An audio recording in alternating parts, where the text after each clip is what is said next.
Bentornati su UCapital 24, grazie per essere con noi nel nostro pomeriggio, uno speciale sulla politica americana. Andremo a vedere le critiche di Donald Trump alla Federal Reserve delle ultime ore, ma parleremo anche dei dazi contro la Cina e non solo, passando per l'impatto che stanno avendo su Wall Street ma anche sui consumatori americani. Andremo a vedere quanto sono insolite le dichiarazioni di Trump contro la Fed, quali sono stati i successi dei primi mesi di mandato, ma anche le problematiche e soprattutto i benefici sulle politiche superano davvero quelli sui costi per le famiglie. Ne parliamo subito con il nostro inviato americano in diretta proprio da New York, John Tabacco, political strategist e host New Max TV Wise Guys. Good morning, John. Good morning, Julia. How are you today? Greetings from America.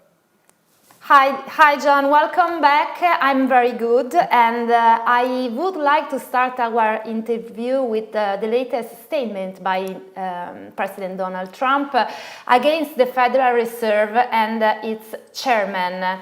How unusual, in your opinion, is for a president to openly criticize the Federal Reserve, and what could be the political and economic consequences of such behavior? Well, Julia, it is a unique situation. In the United States of America and around the world, many people don't know that the organization called the Federal Reserve Bank has nothing to do with the U.S. government, other than the president gets to recommend an appointee for a 10-year term.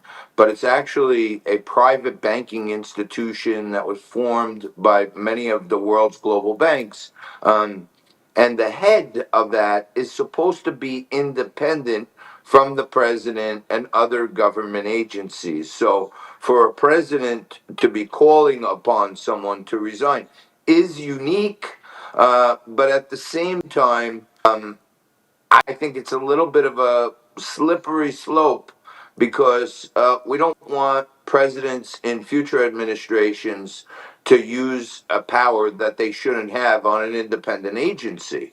Now, at the same time, my personal opinion and analysis was during Joe Biden's administration, Jerome Powell was lowering interest rates when he shouldn't have been, to help the president, Joe Biden at the time, who was running for president. So lower rates would seem to be stimulative, but would be counter to the fight against inflation. But they lowered rates, and I think that was politically motivated. So in this instance, if Trump feels like the head of the Federal Reserve helped the other guy by screwing around with interest rates, and now is economic sound policy that says we could possibly be lowering rates because inflation is down to 2.4%. Trump has every right to clash with them, but I hope it's a financial stability decision and not an emotional one. John, returning to a more general discussion, what do you think have been Trump's most significant success in his first months in office, especially in economic and political terms? You know, Julia, I think many people in America, and I've been out for my show here in America, Wise Guys on Newsmax TV, and I go to the streets every week and talk to regular folks. And for the last couple of years, regardless of political affiliation, the top thing that people would say to me is, number one, we got to close the border because the quality of life is going down in many, many cities. And close the border, I think, was number one. And then right after that was grocery prices and gas prices need to come down. So the markets, for all my friends out there at UCapital, you should be investing for longer terms. I would say don't get caught up in the day-to-day geopolitical news. Learn from your lessons, invest for the long term, and you won't have to get stressed out with this stuff. But at the same time, while there's tumult in the markets because there's a little bit of a reset going on, in my opinion, the border is closed, so a lot of people feel a little safer.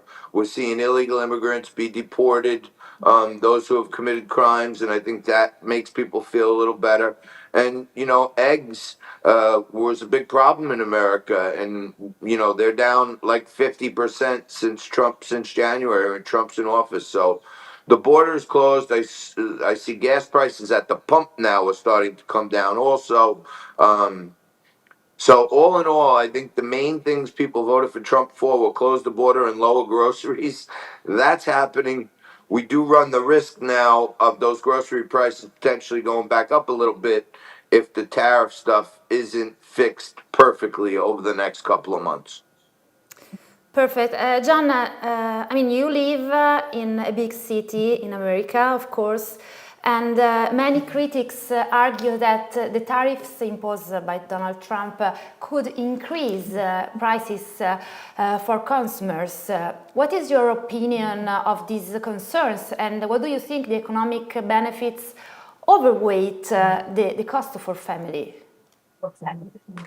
Yeah, I think Julia, many people have been experiencing higher prices due to, really loose money control and printing a lot of dollars, a lot of government spending over the last 4 years. Now we're starting to see some of the things like gas prices and some groceries that were hyperinflated. We're seeing them start to come down. I think Trump was honest with America when he said, I'm going to rebalance our trade deficits. I'm going to get us fair and free trade across the globe. And he said there will be short-term pain and there'll be a long-term gain. So I think he's proven his point. Sometimes you got to break a few things to change the flow of how things were going. So, he's caused some trouble here in the markets, but at the same time, almost every nation in the world is lining up to say, hey, we want to get some free and fair trade with you. So I think we have a little volatility, and I think consumers in America, for the most part, would rather pay a few dollars more for an American made good than they would for a foreign made good. And if those things are a little closer in price, I think in the long run, it helps American manufacturers and American small businesses. So, John, do you believe that these tariffs are primarily a bargaining tool to gain concession or other trade or political issues? Yeah, I do think that. I've been saying this for a while, Julia. If you go back, if any of these world leaders wanted to get a little head start on Donald Trump, they should go back and read his book, Art of the Deal, and Art of the Comeback, because he's good at both the deal and the comeback. And he kind of lays this out like 20, 30 years ago or so, that you got to take the top position. You got to ask for more than you know you're going to ultimately get. And yes, I think Donald Trump has used something. And by the way, Hillary Clinton called for tariffs on China. And Nancy Pelosi 10 years ago called for tariffs on China. And Barack Obama called for tariffs on China. Now Donald Trump is trying to level the playing field with China, and everyone has their hair on fire. So to me, I think the regular American people, if they could buy an American good for just a little bit more by leveling the playing field, they will. And in the long run, that's more American jobs, more American factories, and more American manufacturing. And that's the long-term gain that Trump, I think, is talking about. What you believe will be the next move, a Trump move, of course? I think in the next week or so, Japan and America are going to announce that they've come to a deal. And Japan is also one of our great trading partners and also the largest holder of U.S. debt. So I think there are a lot of levers that can be pulled to make a fair deal. And I think Donald Trump and Treasury Secretary Bessent are going to come to some terms with Japan And then I think the framework of that will become a template for a lot of other countries to come to the table and do something similar. And I think, once a couple of major trade partners come to the table, the market will have a little certainty as how the future will be with other countries. And I think we'll see a little stability. There's will be a little more volatility the next few weeks. But as soon as Japan the first one that announces a deal, I think that's going to give everybody the roadmap to the future. Thank you very much, John, for your time. I hope to have you here as soon as possible, and good morning. Very good. Thank you so much, Giulia. Anytime. Thank you. Bye bye. Noi ci fermiamo qualche istante e poi torniamo insieme, sempre qui su UCapital 24.